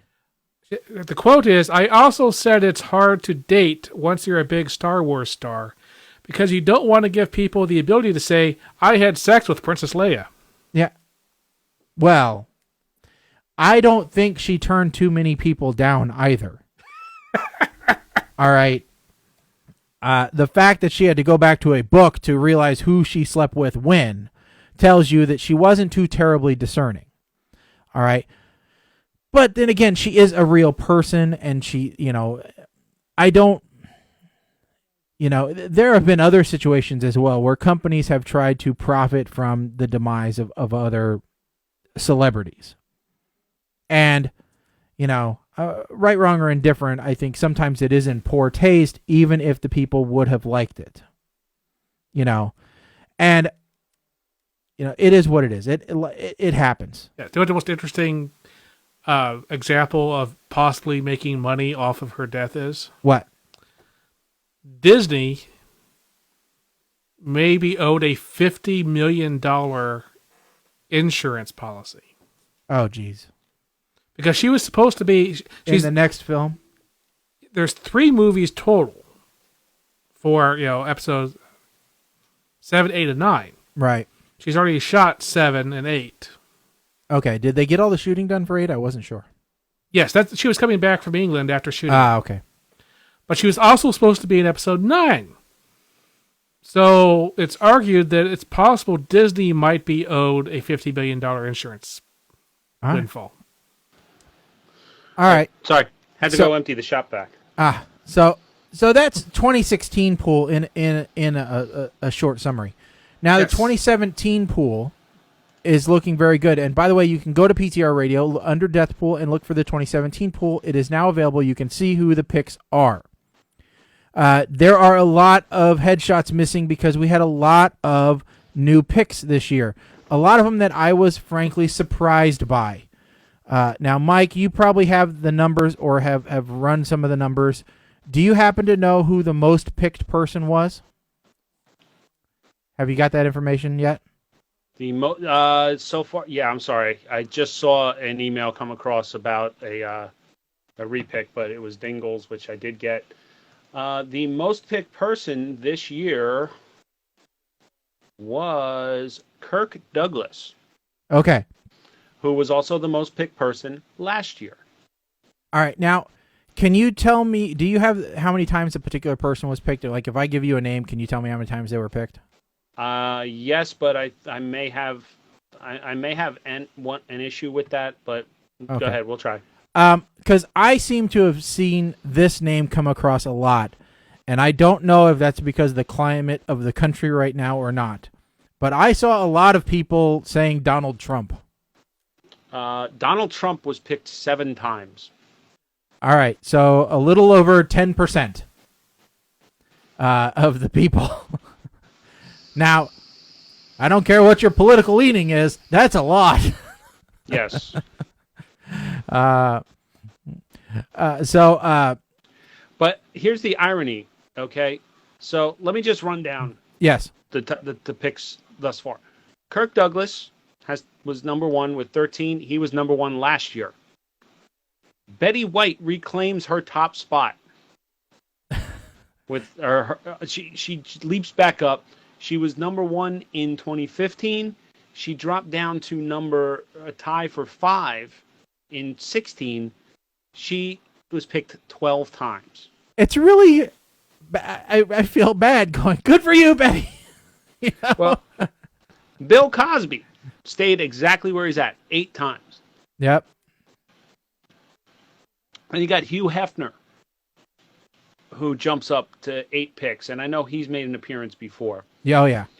Then you got Donald. Now we have what I call the political block, because we have Donald Trump with 7 picks, George H.W. Bush and Jimmy Carter tied with 6 picks apiece. Wow.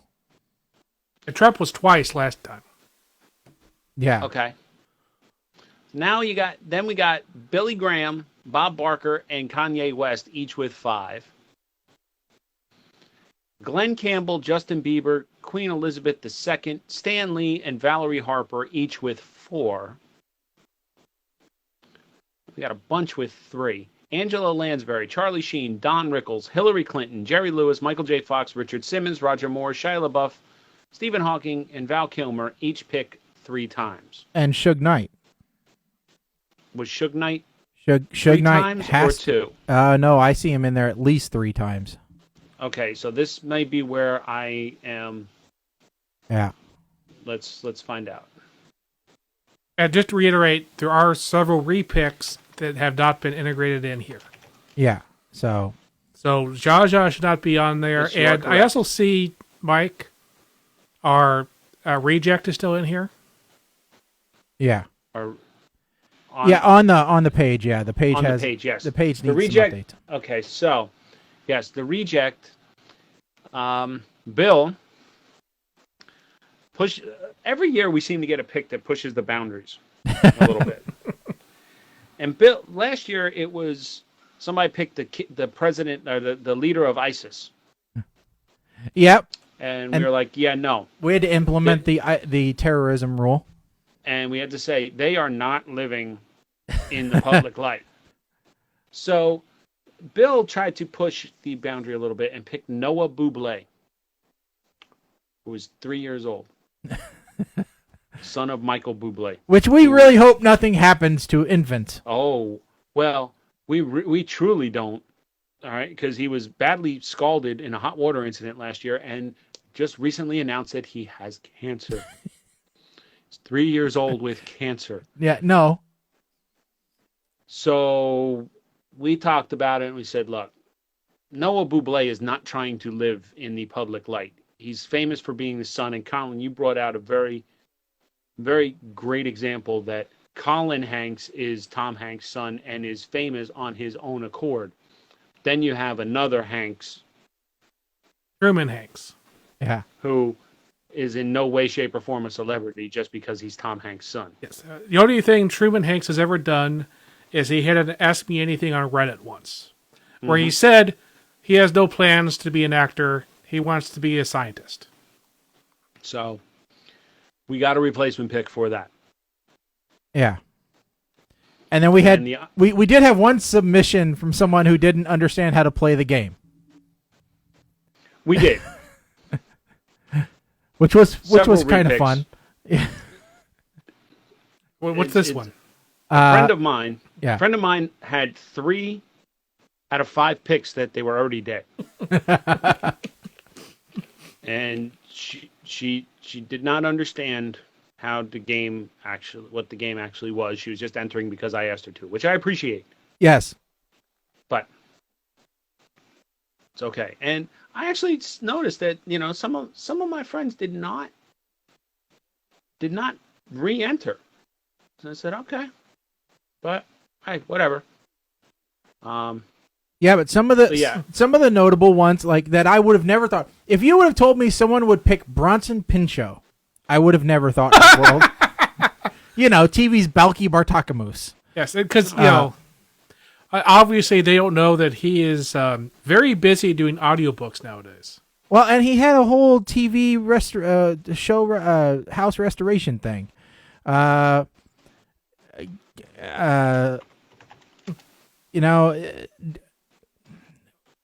I would have never thought to put Wink Martindale on there, or Aaron Carter. These are people that just don't come to mind. Jay Leno, I don't know. Jay Leno. Why he's in perfectly good health as far as I know, but what? Maybe I don't know. Jay Leno, I don't understand. Jim Carrey, I almost understand. Yeah, he's got to be on suicide watch somewhere. then we had some NFL players. We had wrestlers. Rick Moranis. I wouldn't expect him to be on here. No, me neither. But he's barely a celebrity anymore. No, well, he's done a lot of interviews here lately. Oh, I know. He's actually he's said. I mean, and the Amazing Jonathan. If you told me, hey, they're gonna put a comedian on your thing, who's it gonna be? Or if you said, hey, they're gonna put a magician on your thing, who's it? Never would I have said the Amazing Jonathan. Do you know why he was picked? Yes, I do. Yes. But I wouldn't have even thought to have looked him up. So some very good picks.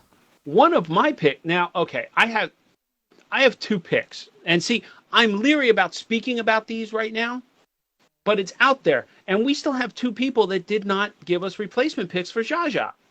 Yeah, but that's okay. So I'm leery about speaking about these 2 because we may be giving them ideas about who to pick. At this point, it's all right. I'm not so too terribly worried about it. One of my picks is Leon Allen White, a.k.a. Big Van Vader. He was a wrestler. His doctor told him he has less than 2 years to live. I'm playing the odds. All right, so let's go through our picks. All right, so Mike, you start off. Okay, so yours. So I have Big Van Vader. Yeah. I have Val Kilmer. All right. I have Shelley Duvall. Okay. Actress Who recently on Dr. Phil and refused treatment. Who? Jimmy Superfly Snuka, who has also been told he has less than 2 years to live. All right. And Austin Carlisle. Who is Austin Carlisle is the former lead singer of the band Of Mice and Men. Oh, okay. He has Marfan syndrome. And he had to retire from the band as a result to take care of himself. Those all sound like you did some proper research. All sound like if they don't hit this year, expect somebody, at least 1 or 2 of these, to jump up on the on the list next year. All right, I'll go next. So I picked Glenn Campbell, singer, best known for Rhinestone Cowboy. Yes, he's relatively popular for the Death Pool. He's currently 80 years old. Olivia de Havilland, actress, most known for her role in Gone with the Wind. She's currently 100. All right. Then we get into me playing my system. Okay. Can you send me these names in chat? Do you have them where you can copy them, or you just type them out? I can type them out for you. They're in the Excel. No, I didn't put them in there. Oh, well, mine and Mike's are. Oh, okay. Yeah. I can type them out for you. Can I get them to you later? Oh, okay. All right. So then I got Lord Peter Carrington, 6th Baron of Carrington. He's a British politician. Now, if you notice, and here's the important thing. He's the 6th Secretary of NATO, or was. He's the shadow leader of the House of Lords, and he is the last surviving member of the Winston Churchill government. He's currently 97 years old. All right. Now, the last politician I had paid off for me. The Philippine emperor. All right. So I needed to pick a prominent politician. All right. Joost van der Westerhausen is, Mike, can you guess my system yet? The oldest living monarch anywhere. No, he is a South African rugby player.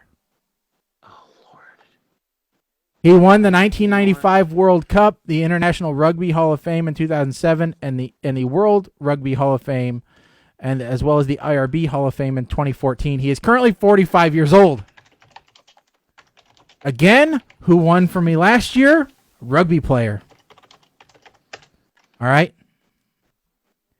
And then finally, Joost van der Woesthausen. Yes. There we go. Yes, I just found him. Very well qualified player. Now, the next one, you can't argue this guy's in the public eye or has lived his life in the public eye. Jacques-René Chirac, former president of France. All right. Chirac. No, don't you worry about that. He was basically impeached, their version of impeached or dethroned, because he was found guilty of diverting public funds and abusing public confidence. He is currently 84. So, a singer, an actress, a British politician, a rugby player, and a French politician. All right, wait, what was it? Jacques-René Chirac? Yeah, Chirac. Okay. So, I am going for. Really, I'm trying to hit the two that got for me last time, but then I wanted to get a couple of good, solid hits in there because Glenn Campbell, very strong pick, I think. Yes. You know, and Olivia de Havilland was very strong last year as well. A lot of people thought she was going to go last year. I think including your mom. I think. And so, you know, yes, I'm playing the odds and hoping that I get another 2 hits this year. Well, I mean, not hoping for them, but, you know, for myself. Yes. So that's mine. Like I said, playing strong off of my plays from last year. Now, I actually tried this year. All right. So, the first one, which is no surprise, because I said I was going to do it a long time ago. Margot Kidder. Who we saw in one of the movies we watched, and she apparently was already dead at that time. She was still walking and talking. The Dependables. Yes. Okay. Yeah, she was in Dependables. It was either Margot Kidder or one of the California Raisins. We were quite a little bit unsure at the time. Be right back. Yeah. The second one, Val Kilmer. For those that don't know, Margot Kidder played Lois Lane in the original Superman movies. Yes. Who was the second one? I'm sorry. Val Kilmer. Okay, Val Kilmer. Now, how much do you think Val Kilmer weighs right now? Oh, I don't know. Is he pushing 3 bills? I thought that he had lost some weight, though. I thought that he was getting back in shape again. They're estimating that he currently weighs 89. 89 pounds? Yes. Okay, so he did lose some weight again. Yes, well, that's what happens when you have cancer. Okay, well. He insists that he doesn't have cancer. And his mother says that he was healed. Oh, well, you know. Healed through Christian Science treatments, which use prayer instead of medicine. Okay, that's so a problem. He insists that he doesn't have cancer, but he is being fed through a tracheal tube. Ah, that's no good. So the stories I'm reading is that, he might not make it through the rest of the month. Yeah, January 2015 was hospitalized, and he said the test for a possible tumor. Yeah. So yeah. The problem is he was being medicated, and he has stopped being medicated. Ah. So Val Kilmer. Next up. So those are my first 2. Okay. Now the others, I basically came up with my own system. Okay. Systems are good. My system was people who have canceled tours. Oh, good system. So I have... that's why I said it wrong. It was actually spelled incorrectly in my list. Oh, okay. For everybody else who wasn't listening to us before we started the show, I accidentally said Kane West. Well, now I see in the Excel spreadsheet, that's because I spelled it Kane instead of Kanye. Okay, so Kanye. Yes. Greg Allman. All right. And Keith Richards. Okay. So the crazy, the old, and the drug-addled. And old. Yes, and old. Well, the drugs are the only thing keeping him alive. At this point, he's just animated drugs. Well, someone once said that if we need a new drug, just wait till Keith Richards dies, cremate him, and smoke the ashes. So that's my list. I feel pretty confident that I will at least tie Mike this time. Yeah, I'd say you did pretty well. You know, I took probably half a day to do the research on mine. You know, because I was going out of the, you know, thinking outside the box, as the ad guys would say it. You know, but all right. Now we did have a movie for this week. We did have only one movie because we knew we would go along with the death pool. And this week's movie comes to us care of Netflix. It is called Spectral. Is that right? I think it's Spectrum. Be nice if we could get the name of the movie right. Considering we were both kind of wondering if we even watched the right movie. Yeah. So it is Spectrum. I think that's right. Nope. I think it's Spectral. Spectral. Yes, it's Spectral. Now, I think since this is going to be a short one, we probably will just do a general discussion of this movie rather than go one at a time through it. Yeah, that's good. All right. And also because this movie I think we talked about it before the show a little bit. This movie is a 2016 sci-fi film. All right, first of all, it runs a little bit under 2 hours for runtime. And really, is it breaking new ground, Colin? Is it first let's ask this, is it a new concept? No. I mean, I don't think it's an entirely new concept. I mean, it's mysterious things happen during wartime. Oh, here, Mike's coming back. Yeah. So, you know, talking about this movie now, Spectral, again, like I said, 2016 film. It's a sci-fi American military science fiction film directed by Nick Mathau.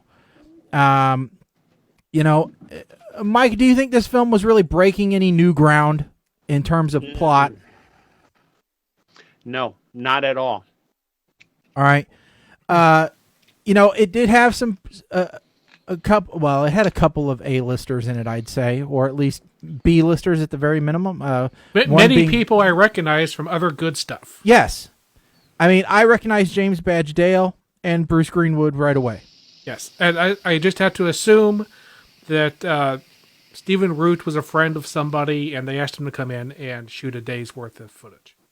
Yeah. I also recognize Max Martini, who was the Jaeger pilot in Pacific Rim, and he was one of the guys in 13 Hours. And he was also in The Unit. Oh, was he? Yep. I never watched The Unit, but okay. Now, to give you guys a general synopsis, the listeners, the general synopsis of this movie. Okay, so weapons company designs special headgear for people in foreign countries fighting a war. They think the special forces in the other country thinks that there is a fluke going on, a bug going on with the system. Suddenly, not only are their men dying, but they're seeing weird images in the displays. So, James Badge Dale's character gets dispatched to go look into the goggles that he created to see what's going on. Enter the sci-fi aspect of it, because now he finds out, nope, they are not being attacked by cloaked enemies, insurgents. No, they are being attacked by what I thought they were just going to say is plasma, but they never use the word plasma. No, they were condensates. Condensates. They used plasma to try to kill them ineffectively. Yeah. So, a lot of the science is very sketchy in this movie. Yes. Mike, we decided not to do a one-by-one review. One-by-one, we're just kind of discussing. That's fine. So, The movie itself does keep up a decent pace, though, I think. Yes, it's a very pretty movie. Yeah, visually well shot, I think. I Yes. didn't see wires. I didn't see obvious green screen. And by pretty, I don't mean like you wouldn't want to go there. You wouldn't want to live there, but it's well shot. I think it had a budget. Yes. You know, unlike some of the other crap we've watched, I think this actually had a good budget. Or at least they used no, to. I agree with you. This one looked like they did ARC and looked at the feedback and realized, okay, this is what we have to improve upon, at least visually and story wise, and it's a step above ARC. Yeah. Now, I sum this up in one word or one line. Where the hell is my review? Okay. From the opening scene, I immediately said, this is the Ghostbusters reboot that Michael Bay wanted to make. I love it. That is a perfect encapsulation of this movie. Yeah. This is what, Three Kings versus meets Ghostbusters? Three Kings / 13 Ghosts, or Three Kings meets 13 Ghosts. Yeah. You had to have the special glasses. Yep. Meets Ghostbusters, because they're trying to kill the ghosts. Yep. Meets MacGyver. Yes. Yeah. I was going to. The scene. I'm actually going to discuss that in a second. All right. Because I have a whole thing there. Yeah. Well, there's actually 2 scenes. Yeah. But go ahead. But see, what I was going to say was, when the movie starts, I had a sinking feeling. Because one thing I hate is the trope of the man being forced to work on weapons for the military, and he hates the military. And I was worried that we were getting that with the James Badge Dale character of Klein. Yes. But it became clear in the next scenes where they start talking about, oh yeah, this is the guy that made our armor better, and he did this better, all this stuff they made for them, and then you realize, oh, okay, this isn't the Peacenik character, this is MacGyver, the guy who goes around doing spy stuff, stopping the bad guys, but himself does not like holding a gun. Yeah, I can after see that, I was like, oh, okay, I could live with this character. That's a fine character. It's not the, okay, if you don't like weapons, why are you working for the military, you idiot character. But, yeah, going with that, there was one thing at the end that I took exception to. When he was using a hot glue gun to solder things together. No, because that was all MacGyvering. Okay. No, you did see the hot glue gun with pipe cleaners wrapped around it, right? Yes. I mean, I wasn't... Yes. I'm sorry, that wasn't the MacGyver. He was no longer MacGyver at that point. Okay. He was full-on Tony Stark. All right. Making Iron Man suits out of... Junk. VCRs. Yes. No, at the very end, after they beat the character, the condensates. Yeah. Okay? And they find the disconnected brains that were actually running the things. He starts disconnecting them. And the Emily Mortimer character of Fran, who's supposed to be working for the CIA, goes, "What are you doing?" I was a little afraid that she was going to shoot him at that point, because that's what some of these movies like to do, is have the CIA person just murder people. But this turned out to be like a real CIA instead of the fake CIA we've been seeing in most of our movies. But here's my thing. She goes, "What are you doing? You came here to be able to prove what was going on." And I was thinking, no, he isn't. He's there because his boss told him to go to this weird country because the military won't tell us why, but go ahead and go anyway. And then from that point, he was just trying to save his own life. Yeah. That is why he was there, not to find proof of what the people were actually doing. That no point was what he was there for. Yeah, I did not like the end of the movie. I'm going to admit it right now. I did not like the end of the movie. To me, the very end of the movie, I did not care for. Everything else leading up to that was fine with me and was okay. Yeah. But the very end of the movie with the revelation, at the end, that whatever I can, but I didn't like that piece. Exactly like watching somebody else play a video game. Well, everything just happened like cutscenes in a video game. Well, to me, it felt like they could have ended it early. Yeah. They could, and sometimes that happens with movies like this. So, I don't know. Yeah, they could just cut out. Why do they need to find the tanks with the brains and stuff in it? That was a completely unnecessary scene. Interesting that you mentioned Ark earlier, though, Mike, because they say in the IMDb article, if you liked this movie, you would also like Ark. I think it's because it's a science fiction. Specifically, it says made by Netflix. People who like this also liked Ark. It has a very similar star rating, actually identical star rating. And so at least that's what I got on my screen.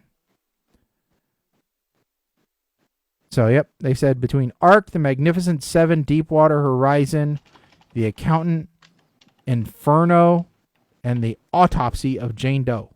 Those are ones that you would like if you like this movie. And although I don't know that I would necessarily, I would say if you're looking for something on Netflix to watch and this movie comes across, go ahead and watch it. For me, it gets a solid meh. Oh, no, that's much better. I mean, this is a movie that could have been in theaters. It's that well shot. It's that well shot, but it's just not that compelling for me. Oh, I agree. It needs some tinkering. I could take a crappily filmed show that has a good storyline. We've proven that over and over again on this show, that you can have horrible production value, but if the storyline is compelling, then we want to see it. Like Shark Lake, for example. All right, Shark Lake, horrible CGI. All right, bad filming. Yes. Obviously fake acting, but the storyline for me was compelling. I think the difference here is that this is a movie that obviously, if it was a full movie that was going to theaters, this is a movie they would have spent another $1 million on of reshoots, and then they would have finished it off. Because it's that close. It needs a little bit better stuff with the kids. It needs to not have the boy character get killed for no reason. It needs 30 pages worth of script in the middle and 10 pages at the end taken out. Exactly. All it needs is a little tinkery. Probably not even that. It just needs that little bit of reshooting that a full budget movie could have had.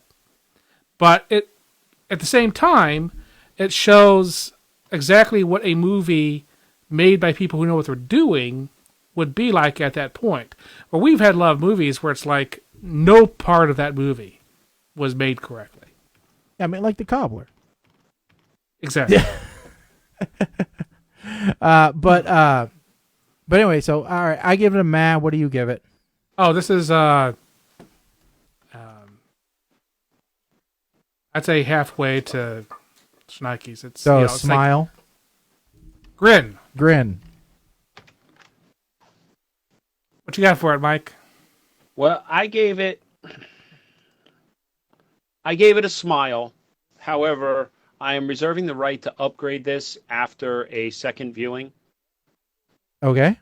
Because I started watching it this morning and finished watching it right before the show.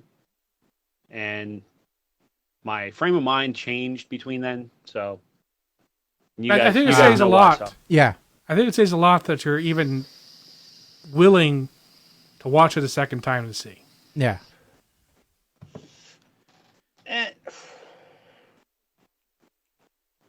I'm not saying I'm going to. No, but it's a possibility. Exactly. Yeah. It's not like some of the others. Is it a movie that if it winds up on like TBS and I'm looking for something to watch, I'm going to be, is it going to be like The Hangover where it's like, okay, got to watch Spectral. No, absolutely not ever in this lifetime. But if the remote is not close to you, and you're already sitting in the chair, It's possible. exactly. Like some movies, it's just like, no, the Geneva Convention says this should not be shown to me. Now, real quick, just because we'll have a few seconds here. Colin, you had asked about the show Travelers, which is a Netflix series. All right. Now, Travelers is a Netflix series which came out not that many days ago. I think it is I think it's maybe all of 2 weeks old on Netflix. It's very new. Very, very new. We don't do series on this segment, so that's why I'm going to talk about it for a few. It stars Eric McCormick, who is a great actor. Most of you will probably know him from Will and Grace. He played Will. All right. And he's been in other movies before that you would know him from, but probably Will and Grace is going to be his most famous one. Has several other people in it that you might or might not know. But let's see here. It's a time travel movie. It's a time travel series, but kind of. Because the whole concept is bodies can't time travel, but consciousnesses can. So what they do is, and I'm only giving Quantum Leap. I'm only giving away the first episode here, so I don't feel too bad. The idea is that they grab someone the moment before they are supposed to die, and they overwrite that person's consciousness with someone from the future. And then that person from the future then takes over that person's life. But in addition, they try to avert disasters and scenarios and things that are detrimental to the future. They try and save the future by doing things in the past. All right. It is an interesting concept because, as you see in the first episode, they go into people because they thought that they did all this research to put you into the perfect body, the perfect person to take over. Well, there's some mistakes. All right.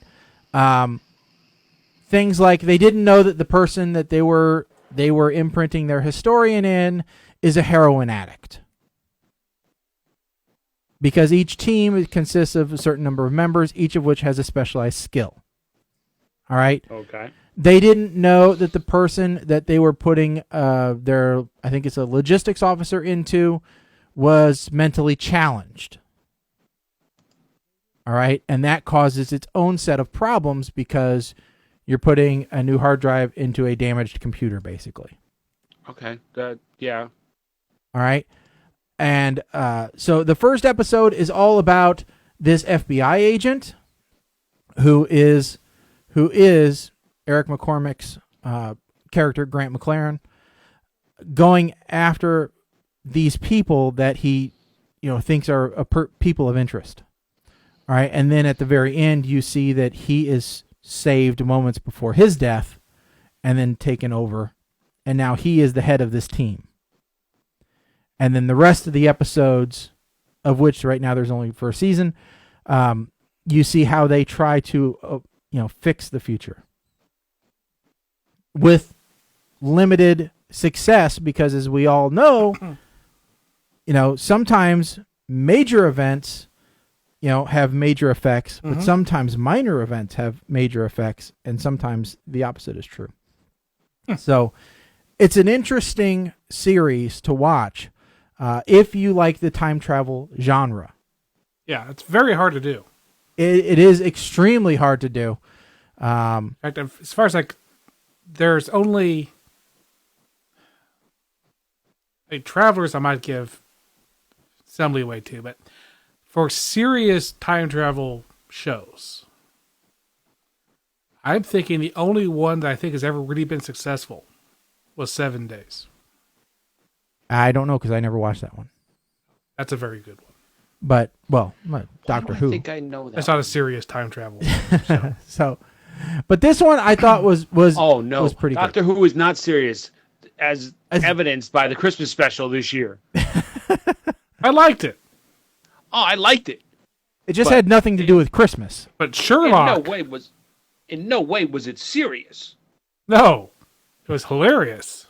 Yes. So But Sherlock yesterday was nuts. So I'm not going to say any more than that. Yeah. Just in case. So there's 12 episodes available on Netflix right now. You can watch that. Another one we didn't really talk about a whole lot that was White Rabbit Project. If you like the kids from Mythbusters, check that out. It's another good series that I said I've watched all of. Yeah. Who knows whether that one's going to get picked up. We don't know whether either one of these two is going to get picked up for a second season or not. So watch them now and let them know if you think these things deserve a second season. It's the best I can tell you. I can just tell say you right about now, White Rabbit, not enough building. I can tell you right now that is a common complaint there. Popularity of Travelers is on its way up. It is got 8 out of 10 stars right now on IMDb. And I don't know if that means anything to them, but I think that's a good sign. I think they can tell. I mean, Netflix-owned shows are a little different, that they can see the streaming statistics very easily. Yes. Mm-hmm. And a lot of times I've seen announcements like the day after a series was released that Netflix has greenlit the next season. Oh, I love the announcement that Amazon put out that the Grand Tour, a show I know you love, Mike, is the most pirated show across the entire internet. Well, so you know that shows you the popularity of the show. You know, which I still haven't watched the Namibia episode, so I need to watch that. Huh? Okay. Yes, I know there are 2. So I need to watch that still. But anyway, lots of breasts. That's all I'll say. Okay. Oh boy. Well, they're in Africa. That's what they wear. Fair enough.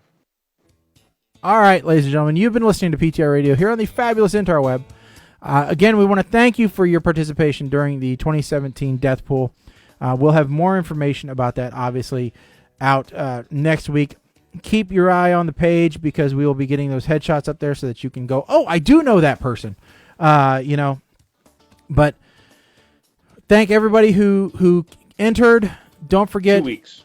In 2 weeks. That's right, 2 weeks. And in 2 weeks, I will have all of the fancy stats, and we'll go through all of that stuff and the corrected counts, because yes, some of my counts were off, and sadly, I knew that because one of the very unique staples of our death pool, Camille Cosby, was not showing up in the count.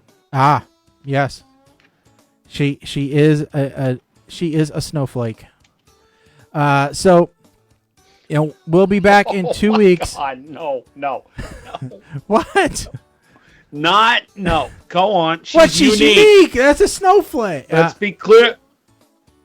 Go on. All right. Close the show. We'll be back. January 16th is our next show. And Colin, I believe you're going to miss that one. I will miss that one. You know, you're off on location for us somewhere in the deep south. So, you know, we wish you well. And you'll be back the following episode, I think. So, Mike, it's me and you next time.